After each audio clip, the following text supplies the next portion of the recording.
Good morning, everyone. Good morning. Morning.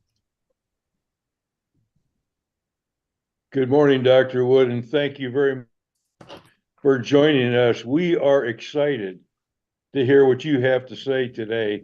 Yes. I've got a bunch of people that could not make it, and they said just as soon as this is over with and it's recorded, send them a copy of the recording. So we got a bunch of people that may not be on right now, but still want to hear what you have to say. So thank you for that. Excellent. Well, thank you very much for Thank you very much for joining us. We are excited to hear what you have to say today. I've got a bunch of people that could not make. They said, as soon as this is over with and it's recorded, send them a copy of the recording. So I hear the same may not be on right now, but coming still back at me. want to hear what you have to say. So thank you for that. Excellent. Well, thank you very much for Thank you very much for joining us. We are excited to hear what you Tim, can we get rid of that recording? I've got a bunch of people that could not make. They said, as soon as this is over with Let's see and what's it's going on recorded, here. send them a copy of the recording. So I hear the same may not be on right now. I think I know We're on a what's do going loop. So thank you for that. Okay, so YouTube was streaming live and it was apparently recording the same thing. So let me stop the recording and I'll start it again. And we should still be streaming to YouTube, but I want to make sure we have a good recording. So here we Okay. go. Good afternoon, everyone, and welcome to our presentation today. I'm Carol Burdett, and I'm the current president of CART. And I want to welcome you to this great opportunity to hear Dr. Wood. I do have a couple of quick announcements to share with you before his presentation. First, a reminder that this lunch a la carte event is held monthly, and the dates are already on the calendar. For Rotarians, it's very easy to find it through DAC-DB in the calendar. Just select multi-district events. But the simplest way to access this information is by visiting the CART Fund website, and that is cartfund.org, and clicking the calendar. There you'll find all of the dates, and you can register and get the Zoom link, which, as a quick reminder, is the same Zoom link every month. We hope you'll continue to join us for these very informative monthly sessions. The video is also shared on YouTube so that you can then in turn share it with anyone that you'd like to know more about CART and the wonderful work we're doing to find a cure for Alzheimer's. Remember, this year we had a record $1.4 million raised. We should all give ourselves a pat on the back and a big hand. And don't forget that if you're interested in the Roger Ackerman fund in becoming a recurring donor, you can also do that very easily through the CART website, cartfund.org. If you're keeping up with the leaderboard, check it out also on the website. It's going to be changing every month as districts turn in their funds, and we'll be excited to see. I know I'm going to be looking for my own district, and I hope you will too. So one last thing before I turn it over to past District Governor William Parker, better known as Bill. I'd like to give a great shout out to the Rotary Club of Asheville-Biltmore, that is in District 7670, who just sent in a check. Wait for this, drum roll, $42,885. This is proceeds from their fundraiser that they had in May. Again, $42,885. What a great way to show their support for CART. So now, without further ado, I am pleased to hand it over to past District Governor Bill Parker, who is going to introduce our illustrious guest speaker today. It's all yours, Bill. Thank you, President Carey. Appreciate it. Just to point out, that was my former club, the Asheville-Biltmore Rotary Club. and the walkathon raised twice that amount, but the other half went to Asheville Memory Care. We always split it, so we get research benefits, and also residents of Asheville get terrific benefits. With that, I would like to introduce our guest speaker. Dr. Levi Wood received $187,500 in 2019, and he gave a presentation about a non-invasive procedure that has positive impact on dementia. Dr. Wood is an associate professor and Woodruff Faculty Fellow at Georgia Tech. His lab uses large omics data sets from humans, mice, and cells to understand and control the brain's immune system with Alzheimer's disease and also traumatic brain injury. Dr. Wood was recently appointed as Deputy Director of the Interdisciplinary Bioengineering Graduate Program at Georgia Tech. He has won Institute Teaching and Junior Faculty Awards and received the National Science Foundation Career Award for his work to conceptualize neuroinflammation as a dynamic process. Funding from the Coins for Alzheimer's Research Trust made it possible for Levi and the colleagues to examine non-invasive, and again, I emphasize non-invasive flicker therapy as a novel method to control the brain in Alzheimer's mice. Without further ado, Dr. Wood, thank you for joining us. We are excited to hear what you have to say. Thank you very much for that kind introduction, Bill, and thank you all for the invitation to speak today. I'm going to go ahead and share my screen here. So hopefully this will come up. Are you able to see my screen? Excellent. So I'm going to start with just 2 slides on kind of the whole scope of my lab to give the context of what we do. But really, I found, although I wanted to talk about so many things, I really needed to for the purposes of time, to focus in on our flicker brain stimulation, which was the topic of our CART-funded grant, and has really transformed a lot of the way that we think about how the brain is working in not only Alzheimer's disease, but more broadly.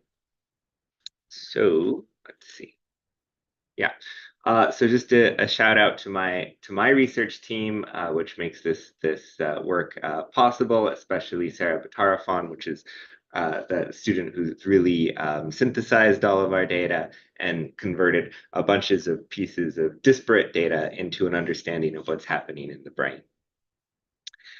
So my lab as a whole, we're trying to work on new treatments for a variety of brain diseases, but Alzheimer's being kind of the central one that we focus in on. I think since last time I talked to CART, I lost both of my grandparents to Alzheimer's and related dementias. And it's been very interesting. There's this very personal connection that I have to it on the clinical side with these people that I loved so much.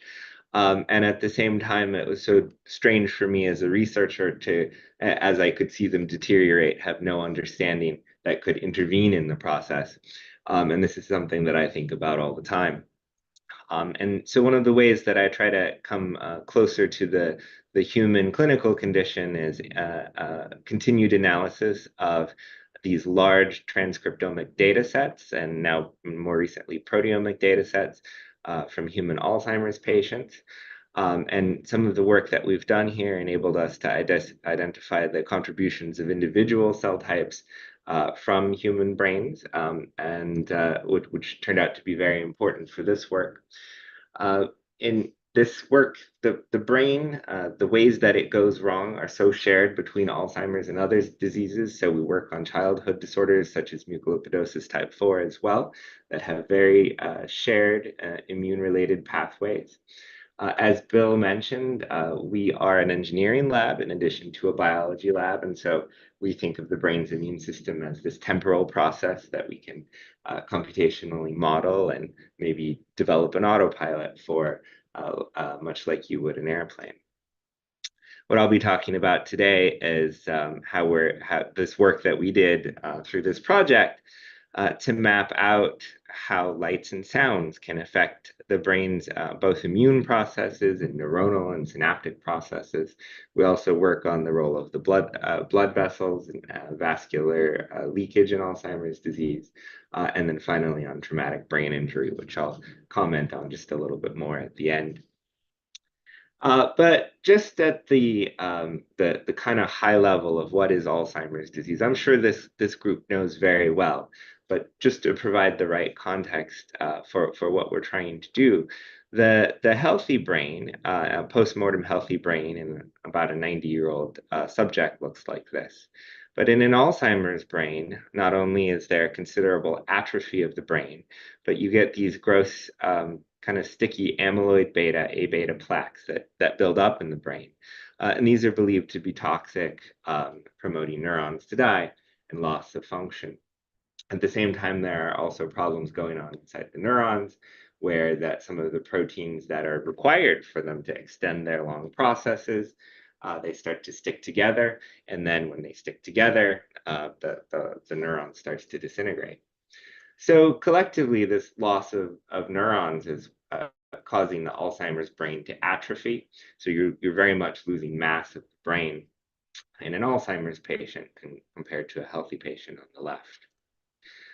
And so for a very long time, it was thought that neurons are the central issue.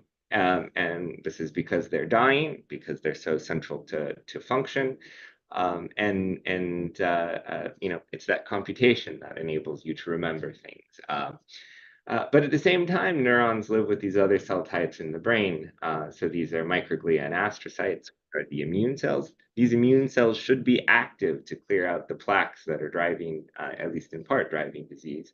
And there are other supporting cell types as well that are essential for promoting neuronal function. So all of these supporting cell types, while they have these important healthy roles, they become fatigued in Alzheimer's disease to where they're not doing what they're supposed to. And so a lot of what we're trying to do is mobilize them back to health or back to healthy-like functions so that we can get the neurons to work better. So this project was in strong collaboration with my colleague Annabelle Singer, and we're still continuing to work on related projects today, which I'll comment a little bit more on at the end of the work. This work was made possible by two graduate students in my lab, Alyssa Pybus, who recently graduated, and Sarah Batarafon, who is now a senior student in my lab, as well as Christy Garza, who graduated a little while back. So the foundation of this work is this discovery not so long ago, I guess maybe 9 or 10 years ago at this point, that by exposing mice to flickering lights and sounds, you can get this active coordination in the brain. And that part has not been that new. But if you stimulate them at 40 hertz via light and sound, and I'll show you what that looks like in a moment, you can boost that frequency of firing in the brain. And interestingly, that can promote learning and memory, even in a healthy subject. My colleague Annabelle showed that when you expose mice to this 40 hertz flickering stimulation, and then you take out the brains, and then you look at what this 40 hertz does, it actually can clear amyloid beta plaques in Alzheimer's disease. And it changes the morphology of the microglia from a disease state into something that's different and has the ability to clear amyloid beta plaques. So the idea here is that promoting this neural function is promoting immune function, or said another way, just looking at a flashing light can change your brain chemistry in a way that enhances brain function. So to get into a little bit about how this stimulation is delivered, This is Annabelle wearing glasses, an early prototype of glasses designed for humans. This is me. This is not a real rat, but this is a stuffed animal because we can't really show them. But they're exposed to these basically strips of LEDs, and they're turning on and off at different frequencies. And so in this context, I can show an actual video of this is a mouse. This is one of our, this is a wild type mouse, but we do this in Alzheimer's mice as well. This particular light is flashing at 20 hertz so that we can actually see it on a screen, and I hope it's coming across clearly on the Zoom video here. But that's it. So the mouse sits in this box, is exposed to flashing lights and also coordinated audio. And we expose them for anywhere from 15 minutes up to 4 hours. And then we can do this repeatedly, although in the purpose of this, in this study, we looked at only a single exposure, but you can deliver it for weeks, months at a time, delivered daily is typically what we do. So the foundation for this project was that we found, so these are proteins, and I'm going to show just a few of these very data-heavy slides, but I'll explain right after what they mean. If you expose a mouse to constant light or 20 hertz stimulation, a random stimulation that's kind of shifting between 20 and 40 hertz or 40 hertz, you can see that a lot of these proteins transition from blues into reds. And so this is important because these proteins are all involved in immune function. And so what we found is that 40 hertz stimulation activates a lot of proteins that are necessary for the microglia, the immune cells of the brain, to work. Whereas random stimulated an anti-inflammatory function. And then 20 hertz just turned off everything that was happening. And then in terms of constant exposure to just a steady bright light, it induced production of a lot of factors that are responsible for neuronal and vascular health. And so we don't fully have an understanding of how this works at this point, but this is our what we call a biological model of what's happening. This coordinated activity induced by the audiovisual stimulation is causing neuronal molecular processes to activate. That leads to production of immune genes. And those immune genes can go back and affect neurons, but then at the same time, they can trigger these microglia to activate, move toward the plaques, and clear them. And so based on the different proteins and the different patterns we saw here, our goal was to obtain a full view of what are these different frequencies and durations of stimulation doing to these immune cells, the microglia, neurons, and potentially other types of cells in the brain. So the title of our project was Controlling Gene Expression Patterns in Alzheimer's Disease for the purposes of enhancing learning, cell survival, and immunity by using this precise targeted stimulation. And we had basically 3 goals here. The first was to build this non-invasive platform for promoting healthy function. So that's this audio-visual stimulation paradigm. The second goal was to look at different durations of treatment, different frequencies of treatment, and then map those onto expression of genes that are essential for neuronal function or glial function, or others that may be relevant. And then we also wanted to target not just the sensory part of the brain that's directly affected by this sensory stimulation, but also the memory centers that are first affected in Alzheimer's disease. So we went about this by exposing, I think it was 75 mice in total. It was a little more than that, but the Alzheimer's mice were 70. And then we profiled the what's called the transcriptome. So all of the genes that we can measure from a tissue. And then we looked at the difference between control mice and various frequencies with the goal of producing these maps related to healthy immune function or healthy neuronal function. So our experimental design was like this. We had Alzheimer's mice or wild type mice. So wild type being the litter mates, the brothers and sisters of or in this case, the brothers of the Alzheimer's FAD mice. We exposed them to light, 10, 20, or 40 hertz, and for durations of 30 minutes, 1 hour, or 4 hours. Then we rapidly remove the brains, and we specifically sample the visual cortex, which sits here. This is the part of the brain we know is directly affected by our sensory visual stimulation, as well as the hippocampus, which is the memory center of the brain, and which is earliest affected in human Alzheimer's disease. Then we used our high throughput sequencing approach and used a lot of sophisticated math to try to understand what was happening to brains. And so the kind of raw output of this is what I'm showing here. After you filter down the data, you're left with about 11,000 genes, spanning about 75 mice in 2 different regions.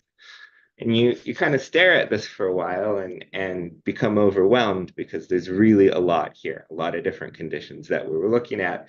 And it actually did take us quite a while to figure out how to completely make sense of this data. But I'm going to walk you through and bring us to the final conclusion. But I think it's nice to realize where these analyses start. So the first thing that we wanted to see, because we had seen these really profound differences between 20 hertz stimulation and 40 hertz stimulation, could we see this in terms of this experimental setup? And so in fact we did. And so these are data from the visual cortex, and so 40 hertz activates a bunch of different genes, whereas 40 hertz actually suppressed a lot of genes as well. So not only were we able to see that in this sensory portion of the brain that we knew we would see effects in, but we did also see these changes in the hippocampus, which was really good for the purposes of treating Alzheimer's disease, because this is really the memory center. And so we can look here, and the whole approach to analyzing these kinds of data, these are all just a bunch of gene symbols. On their own, they don't mean a lot. But we have these very cool libraries of what are called Go terms, but it's basically a dictionary to look up what do different genes do, and can we bin them together into pages of a book such that we can say some of those pages or chapters are related to immune response, etc. I'm just going to highlight a couple of them here. We found responses to interferons, responses to protozoans, pathogens, essentially. And we found those shared in both regions. And so the broad takeaway is that 40 hertz stimulation, as we had seen before, is stimulating an immune response. Now, this is in Alzheimer's mice. And at the same time, we did this analysis in a subset of the wild types of non-disease mice. And we wanted to see, do we have the same effect? Right. Do we have the same effect in Alzheimer's mice as in healthy mice? And this is important because a lot of the studies that we tend to do in healthy mice are in healthy mice, partly because we think if we can affect a healthy mouse, then it must also work in a diseased mouse. Well, look at all of the different processes that we activated here. And here's what we were able to accomplish in the healthy mice. There were actually a lot of genes that were modified in these mice, but there was not this coordinated response. And so what we've learned from this analysis is that if your goal is to treat Alzheimer's disease, you cannot study it in a healthy mouse. You have to study it in Alzheimer's disease. So this has been interesting and impactful for how we think about designing future studies, even if we're investigating what we think of as foundational mechanisms. The sort of disease state of the mouse does matter a lot. So coming back to our goal here, we're trying to create this stimulation map. And we're kind of dealing with this sophisticated data spanning, if you multiply it all together, we're talking about, 1 million data points here. And so my student Sarah came up with this approach, which is published to bioRxiv and under review at this point, using what's called a network analysis. And so the goal of this diagram is just to look fancy more than anything.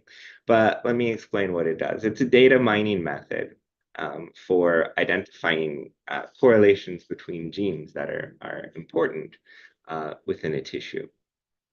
And it helps us simplify the analysis down from thousands or tens of thousands of genes into just maybe a dozen modules of tightly related genes.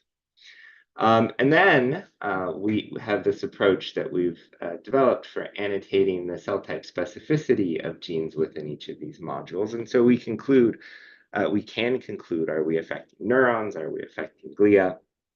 And so that's what I'll show next.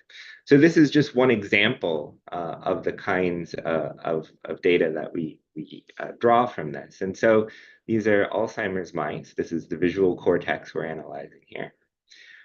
Exposed to light, 10 hertz, 20 hertz, or 40 hertz. And in this particular case, it did not matter what frequency we stimulated with. These particular genes were rapidly activated after half an hour. And then over time, they sort of returned back to their baseline level. And so we found out that there were a lot of astrocyte, endothelial, microglial, and neuronal genes here. And we found out that there was this profound immune pathway that was activated.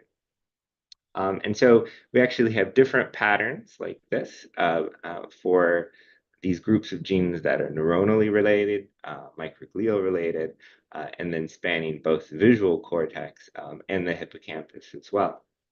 So I don't want to necessarily go through all of the individual analyses that we did, but what was great about this is we were able to synthesize all of this into a biological model of what these different stimulation conditions were able to do. And so what we found is that in the visual cortex, so this is the sensory center of the brain, a half an hour of stimulation kind of activated these immune responses, and it did not matter what frequency we were stimulating at. So that's really good news, because it means we can design a system, we can stimulate the brain. It doesn't necessarily matter what frequency we're stimulating at if our goal is to drive an immune process. After an hour of stimulation, interestingly, we got reduction in synaptic activity and neurotransmitters. So these things that we typically think of as being important for neuronal function, they were starting to be suppressed after an hour in the study. And then after 4 hours of stimulation, we continued to get at different frequencies, reduction of synaptic activity and neuronal remodeling, as well as reduction of gene expression and transcription that is related to neuronal function. We think the reason here, so the takeaway is that it may be that long-term exposure in a single sitting is not great for promoting neuronal function. It may be that we can stimulate a healthy effect with as little as half an hour of stimulation. If we move into the hippocampus, which is the memory center of the brain, we found that half an hour of stimulation in the hippocampus promotes dendrite development, neuronal differentiation, neurotransmitter activity. So in hippocampus, we're just a half an hour of stimulation is really promoting this really nice neuronal function module of genes. And then if you go out to 4 hours here, you get a more complicated response, but you are getting a suppression of what's considered ROS, which is a toxic immune response. And then you get some reduction of new neuronal processes forming. So the takeaway from this is that the brain region and the duration and the frequency all matter in terms of what we're doing to the brain. But in fact, this visual approach is able to affect both the immune processes and the neuronal processes in the brain. So that was that is our result with building out that map. But all of these data kind of left us with another question. We were able to identify these groups of neuronal genes, these groups of immune-related genes. But we also wanted to know if we isolate just the neuronal response, would we find that there was overall a greater magnitude of response in neurons compared to these immune processes that we think are protective? So what we did then is we took sections of the visual cortices from these brains. And we formed single cell suspensions and individually sequenced the nuclei here. And this is published in that paper there. And what we're able to do then is map out and identify different populations of neurons, as well as microglia and other cell types. And so what I want to do here is just highlight those genes that were changed by our stimulation. This is after a single hour. After a single hour, we were able to get hundreds and hundreds of genes that were modified, that were elevated within neurons. So all of these populations are neurons, and this one is as well. But we got a minimal effect in microglia. And so what we think is happening, even though we know we can stimulate this immune response from microglia, we actually think that the bulk of our effect is on neurons themselves, and it is those neurons that are causing the remodeling and the protective immune responses in the brains. So I'm going to leave plenty of time for questions here, but I want to summarize with some of our key findings. We found, surprisingly, that the effect of the stimulation is very much dependent on whether the animals are diseased. And probably, we're not at this stage yet, probably the stage of disease is going to matter as well. So if you have someone that's mildly cognitively impaired, that may be very different from someone with advanced disease. And we were very happy to see that flicker affects the memory center, and even half an hour of stimulation was enough to promote neuronal function and these things that are really going to make the mice better, and hopefully the humans as well. And then finally, the duration and the frequency matters.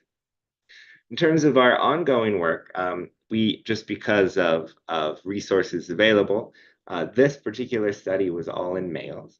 It's becoming more and more clear that males and females respond very, very differently.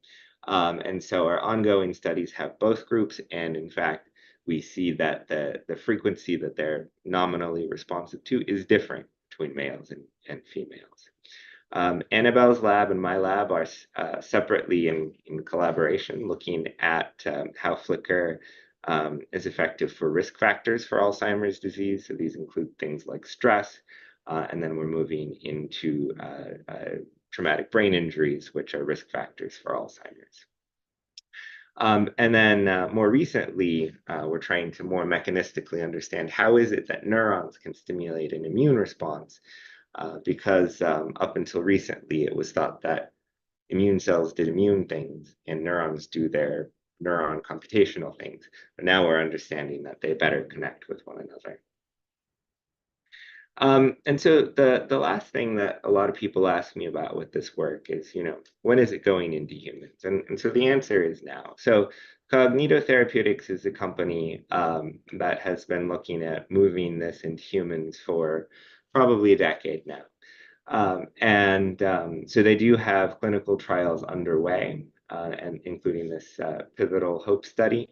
That will really tell us, at least is 40 hertz is what they're focused on.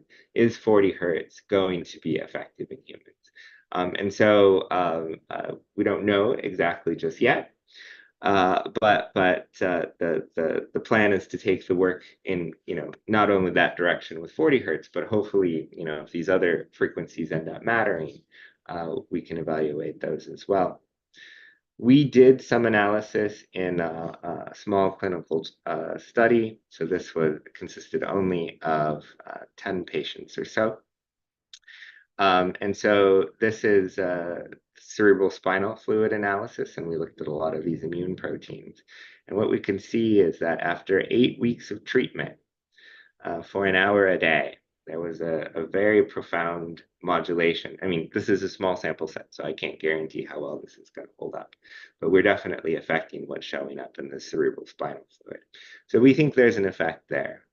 And so time will tell if Cognito ends up with this clinical protection.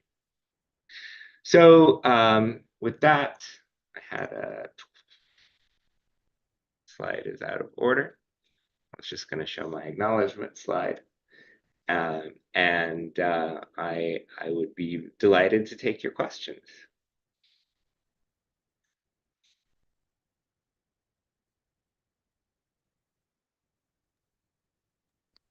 Do we have questions?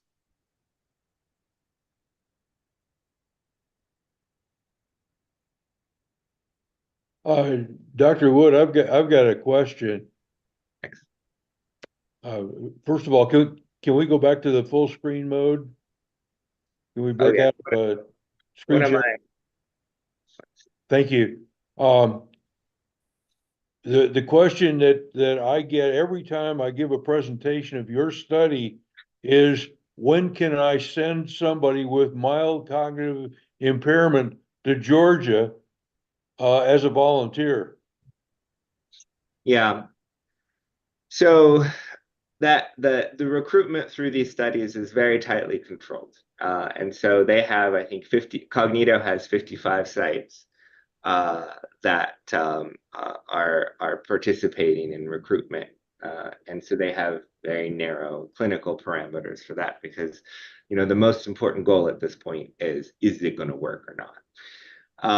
And so the answer is not just yet, but my understanding is within the next year or so, the clinical data is going to be coming out from that. And so I think, you know, if it's successful at this early stage, then it will ramp up tremendously. So these things take time, and, you know, we'll check back in a year. And is Cognito coordinating with Alzheimer's Association? Because generally, when we advise people about what's out there, we tell them to go to the Alzheimer's Association, because they're giving information on trial runs and clinical tests and things of that nature. Is Cognito working with Alzheimer's Association on that? Yeah, that's a good question, and I don't know the answer, but I'll get back to you on that. Thank you. That is an important question. I know that some of the other companies, Lilly with their new drugs, are coordinating very closely with the Alzheimer's Association. So that would make sense, but I don't know the answer. So a question I have is, whenever we're trying to, you know, raise money for CART, people want to know that they're contributing, you know, that their money is put to good use. Can you describe the impact the CART funding had, and for how long that had a benefit, and what it led to? Yeah, absolutely. So, you know, I think there's the scientific contribution, and then there's the kind of how is it positioning our labs to continue this work aspect of things. It was the CART fund that enabled us to build out this concept of treating with different frequency stimulations. Up to that point, just because of the exploratory nature of this work, it was not fundable by NIH. So there was no way to get support otherwise. Based on this now, with there's an R01 grant from that Annabelle is the PI and I'm a co-I on that one, where we're looking at a bunch of different frequencies of flicker. And so that's one way that this has made a big contribution. It's also, you know, intangibly brought our labs closer together in terms of sort of merging together the neuroscience aspect of things and the microglial aspect. And this is what's enabling us and our groups to move this into more risk factors. So some of the risk factors you think about for Alzheimer's disease are, in fact, brain trauma is a very big risk factor. There are genetic risk factors like ApoE, as well as environmental risk factors like stress. And so those are areas it takes time to build these, but we're slowly moving into them. And then the other aspect is just the publications, so we have this enabled publication of multiple studies that we would not have been able to do otherwise. Yeah, I think donors like knowing, and I've always pitched it that your dollars get leveraged. $1 for this research might lead to $5 or $10 of funding from NIH or someone else in the future. And so you're truly leveraging your money by giving to CART. Yes, yeah, that's exactly right. And that's how we think about a lot of the other seed grant mechanisms that happen in Georgia, for example. Are they leveraged? And the answer here is yes, and continuing to grow. That is very good for us to know as we go out and continue to raise more money for CART. Yeah, and so absolutely. I would say also though that that when I think about these kinds of grants, they're also a little bit high risk in many cases. If you already know that everything is going to work great, just submit a grant to the NIH, right? And so I do think, even though I think we have achieved everything we intended to achieve with this grant, and it has really changed our way of thinking about how neurons and microglia connect with one another. But I would also say that, when things are high risk and you're hoping to push into a new field, they're not all going to work. So, it's a balance in that way. Bill, you had another question? No, I just want to make a comment. Dr. Wood, what excites me the most about your research is the fact that it is non-invasive. Almost everything else we deal with is how do you get the drug across the blood-brain barrier so that it's effective in taking care of the amyloid beta clearance and attacking the tau tangles and things of this nature. What you're doing is you're creating something that is visually brought in. It's totally non-invasive, and yet you have proven that you're changing the brain chemistry through various light flickers. So that to me is the most exciting thing possible. And I'm all for lining people up to be your volunteers when you go to the human trials. And we're kicking your butt to tell you to keep moving to get to those human trials as soon as reasonably possible. Yeah, so a large portion of our discussions here are how do we make that happen. The other thing that I want to clarify, we're also cautious in the sense that, I think our data from this work shows that 40 hertz or any of the frequencies for long-term exposure may not necessarily be protective. And so, we need to be careful that we're not doing harm if we don't do things right. So I completely agree, we need to move, but we're also cautious. Other questions? Yes, Greg. Yes, first of all, I wanted to let you know that we're everywhere and Look at those little yellow jackets. Yeah, we're awfully glad that you're here. It's fascinating for an industrial engineer from Georgia Tech. Everything you said, I understood about 5 or 6 of the words. If I could summarize, I think Mike brought it up very, very well. This grant allowed you to probably open some doors that possibly pointed you in a good direction or a better direction that might lead to more funding from other sources and might lead to some real progress with this disease, which, took both my parents as well. So I can't applaud you enough. I'm really thrilled to be able to be working with a group of folks like this this year. But I wanted to let you know that Georgia Tech is everywhere, especially up here in the Triangle area of North Carolina. I am so happy to hear that, and yes, I agree. So leveraging these data for the next grants, the multi-million-dollar grants. That's where all of this, these are our goals. As a faculty member, through this work as well as related works, we're always thinking about the next large grant. Because I mean, as you can see, we collectively had 100 some animals here, but in order to really explore things and identify mechanisms and identify when things are not working, you need a lot of resources to enable that. So it's all about expanding it outward. One other thing that I wanted to mention is the other components of my work are mostly drug-based, right? And so you are always these conversations. Will it get into the brain? If it gets into the brain, how long will it stay in the brain? It's very repetitive in that sense. But outside of this non-invasive approach, there are not really other approaches other than drugs to affect the brain right now. And so in some of our studies, in one of those citations I listed there, we also looked at how does this hold up? How does the flicker hold up when you use drugs you can actually kill all of the microglia in the brain? And will the drug still work? Or in the presence of that drug, does the flicker still work? And we found that it did. And so that's not the same as testing a drug for Alzheimer's disease. But it does also raise the potential, which we have not really explored to this point, that you might be able to do drugs and flicker, right? So there's combinatorial approaches that we're not even touching yet. Any other questions, comments? I had a question. Dr. Wood, I think I heard you speak when you first got your award.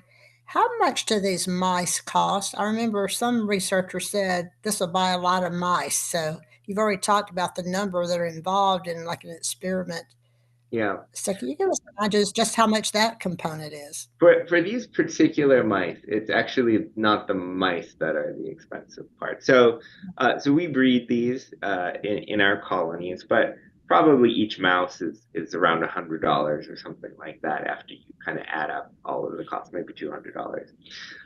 The real expense is with the data collection and the sequencing. And so when I showed that the cell type specific one, each mouse that we processed there costs approximately $5,000.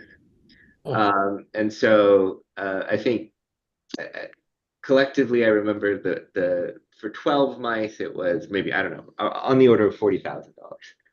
Wow. And so, we get a tremendous amount of data, but it is costly to get there. And so it is actually these omics approaches that I love very much that actually really break the bank as well. Okay. Thank you. Other questions or comments? Okay, Mr. Porter.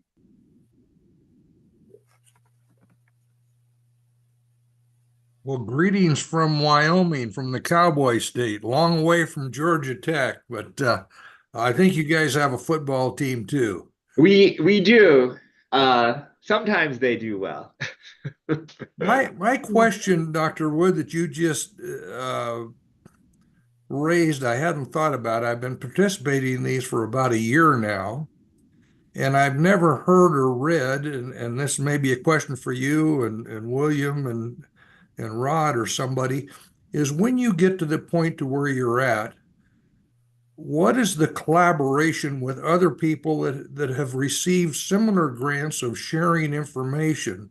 Or is all that proprietary? Or what happens when you get to this level near the end of a certain study? What happens as far as the other grants that we've provided and that information being passed? I've never heard anybody speak to that, but. So we do not, as far as I know, my group does not directly work with other CART funded groups. But I would say that, we make everything public as it becomes published. So the study design, as well as all of the raw data points that we collect. All of that goes into the public domain. So, you know, it's out there. But I'll let Bill speak to the other aspect.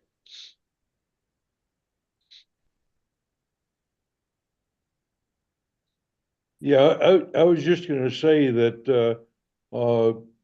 the primary goal of CART from the very beginning has been to finance bleeding edge research. In other words, finance those crazy ideas that appear that they have tremendous value in breaking new territory, breaking new grounds.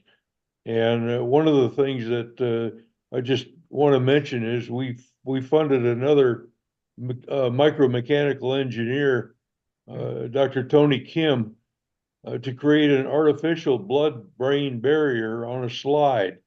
That was a CART grant. It was successful, and I discovered that there are uses for that far beyond Alzheimer's. They're using that for looking at the way to treat a tumor within the brain. So we never know what we're going to hit when we send these arrows out. And in some cases, just disproving a theory is effective, because then nobody wastes any more time pursuing that. But for the most part, as I listen to the researchers, the real success of CART has been the follow-on grants of up to $300 and $400 million in follow-on grants after CART allowed the researcher to prove a theory. And in one case, we just had a doctor about 2 months ago who was an adjunct faculty member in a small college in the Midwest, and is now running a research lab with 32 scientists in Los Angeles. And that was all because of the theory he had, which we in CART funded, proved to be valid. And all the follow-on research has been as a result of that initial priming of the pump. So I'm not sure, James, if I've answered your question or not, but I'm looking at the results of research over the past 20 years, and there are so many success stories there. It's just too many to tell in a short period of time. I think CART serves its purpose as the pump primer, and also CART serves its purpose because I can't think of another charity out there that guarantees that 100% of all donations will go to leading edge research, no matter how painful that is to do, and how many of we non-paid volunteers who work with CART continue the program moving forward. So like I said, I'm not sure that answered your question, but that's my excitement about CART and the research results. Well, you have not necessarily all of it, but I guess our members out here that we collect nickels and dimes and quarters from each week, how can I, as the organizer here, relate that information as far as I can tell them, okay, we gave these grants, but what happened beyond that? Is there it seems to me like there should be a central, as a part of our grant, there should be a requirement that says, okay, whatever research you have has to be passed on to some central place, so somebody's processing and separating all this information that's coming from all different directions and so forth, that would be available, a story that then you could pass out to the membership that's making these contributions, and maybe they then contribute even more. Rod, could you speak to that? Yes. Jim, I'm Rod Funderburk. The grants basically are distributed a piece at a time. Mm-hmm. They get a fourth of it. They have to write a report 8 months later, get another fourth. The very end report, the final report of their project must be publishable. And most of those are posted on our website. And so CART Fund is very much interested in passing information along and sharing information. And so really the researchers who receive money from us must give us a publishable report at the end. And so that is we don't hide cartfund.org. anything. Yeah. Cartfund.org. You might want to check that as well. Yeah, I'm aware of that and have directed other Rotarians in my club to that site. But I think that's important. If you want more money to fuel the fire, you got to get that information out to the people that are making the donations too. I mean, and make it very easy for them to do that. Because if they were to ask me, I mean, I could tell them, yeah, there's a lot happening, but I couldn't be very specific about it. Michelle, did you have a comment? I just want to say, if you go to the website and you look at research findings, number one is Dr. Levi Wood Right. in there with his findings. So, and then Dr. Susan Cage from Salk Institute and the others. So there are some paragraphs of findings and updates on the website. Dr. Wood, I just think it's very exciting that you continue your research and that you don't stop along the way and you broaden your horizons and you find different things, and every pathway that you go down leads to another area that if you have more funding, you could probably research and do. So thank you again. It's been a pleasure listening to you. Thank you. And you know, these things are so organic in the way that they develop. You never know where, whether it's a grant or just an idea, when you test it out, what will it lead to? And I think, you know, one of the most exciting for me, and this is potentially more academic than, you know, translatable at this point, has been this finding that, you know, we're doing this thing to neurons and it's affecting all the other cell types in the brain.